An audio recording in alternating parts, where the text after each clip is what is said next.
Сәлеметсіздер ме? Бүгін біз сіздермен бар жоғы 2 ингредиенттен жасалатын бөліктер жасайтын боламыз. Ол үшін бізге лаваш және сулугуни сыры қажет. Ең алдымен сулугуни сырымызды теркадан өткізіп аламыз.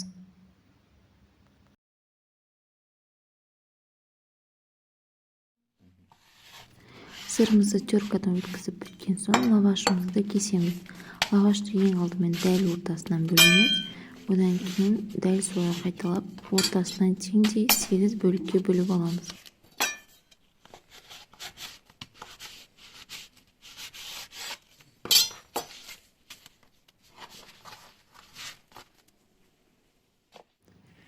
Лавашымыздың барлығын дәл видеодағыдай етіп кесіп алыңыздар.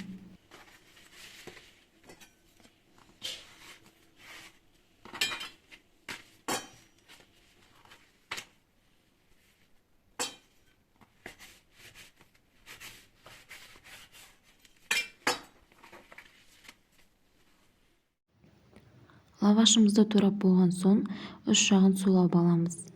Сулап алу бізге лавашымыздың ораған кезде жабысуы үшін қажет.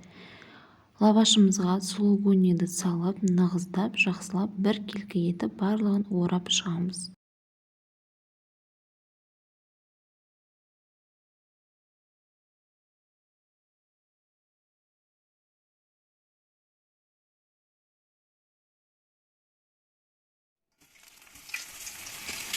Орап дайындап алған лаваштарымызды отта қызып тұрған майға салып, жақсылап қуырып аламыз.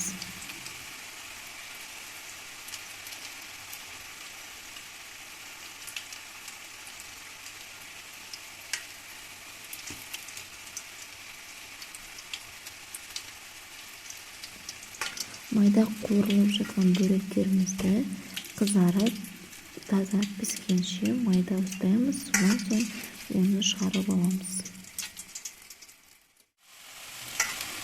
Оралған бөліктеріміздің бәрін дәл осылай майға қуырып аламыз.